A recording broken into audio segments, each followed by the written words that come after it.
अब्दुल्ला हमीद गुल साहब हमें इस वक्त ज्वाइन कर चुके हैं। अब्दुल्ला साहब, बहुत शुक्रिया सर वक्त देने के लिए। आइंदा इंतखाबात के हवाले से क्या राय रखते हैं? कोई जमहूरी हुकूमत बनती हुई दिखाई दे रही या फिर कोई धक्के की हुकूमत जिसमें जो हलीफ हैं उनको ज़बरदस्ती या फिर मजबूरन हरीफ बनकर जो है आगे जाकर मामला संभालने पड़ेंगे? कुछ इस तरह के मामला होते दिखाई दे रहे हैं क्या आपको?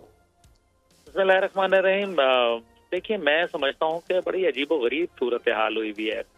लोगों का एतबार इस निज़ाम से जो है वो दूर हो गया और सियासतदानों के ऊपर उनका एतबार ना होना, उसकी आप देख लें कि सियासतदान खुद जो है इस टाइम पे परेशानी का शिकार है।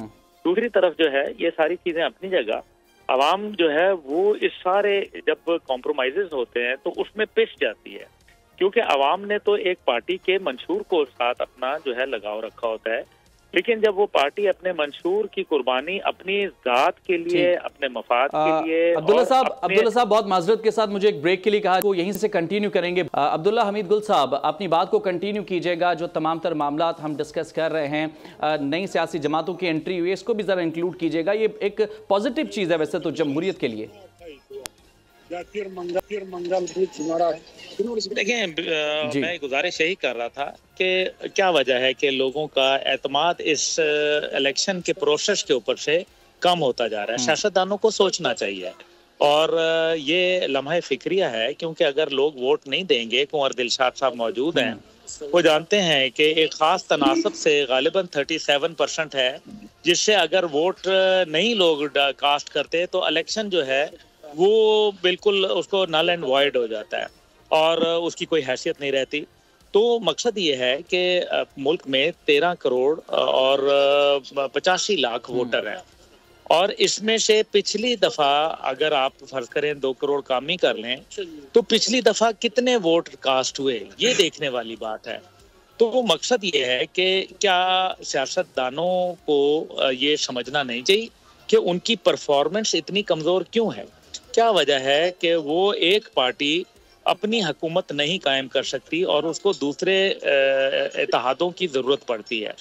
जब वो इत्तेहाद करते हैं तो नतीजा ये निकलता है कि जो उनके वोटर की उनके साथ वाबस्तगियां होती हैं, नजरियाती उनकी वाबस्तगियां होती हैं, उनके कुछ होप्स होती हैं उनके साथ, वो टूट जाती हैं। उसकी सबसे बड़ी वजह यह है कि आपने एक एतबार के जरिए उनके साथ हिस्सा बनते हैं ना, लेकिन नतीजा ये निकलता है कि अगर फर्ज करें जैसे आज पीटीआई ने बात की है एएनपी के साथ इत्तेहाद के लिए, अब मुझे ये बताइए कि कहाँ एएनपी का नजरिया, कहाँ पीटीआई का नजरिया। और माजी में हमने यही देखा कि पीटीआई ने अपना नजरिया जो है एमक्यूएम के हवाले से कैसे तब्दील किया, चौधरी परवेज इलाही के हवाले से कैसे तब्दील किया, और फिर इसी तरीके से एक दूसरे का पेट फाड़ के सड़कों के ऊपर घसीट के उनका करप्शन का पैसा निकालने वाले आपस में कैसे शीरो शक्कर हुए पीडीएम के अंदर।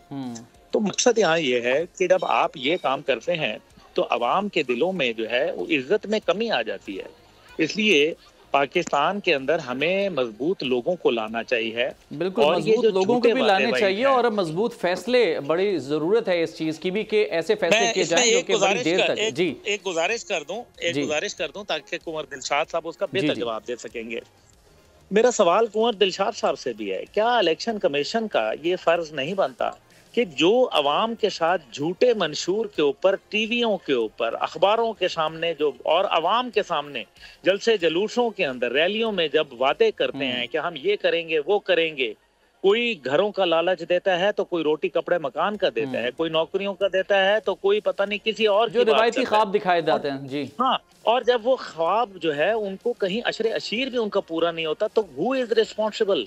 क्या उन लोगों ने एक ब्रीच ऑफ ट्रस्ट नहीं किया? क्या एक इखलाकी और कानूनी जुर्म के जुमरे में ये नहीं आता कि जी आपने एक वादा किया अवामुन नास से और आपने उनके उसके बदले में वोट लिया और आपने उनसे आपकी सपोर्ट आई और आपने झूठ बोल दिया, एक इज्तिमाई झूठ बोल दिया?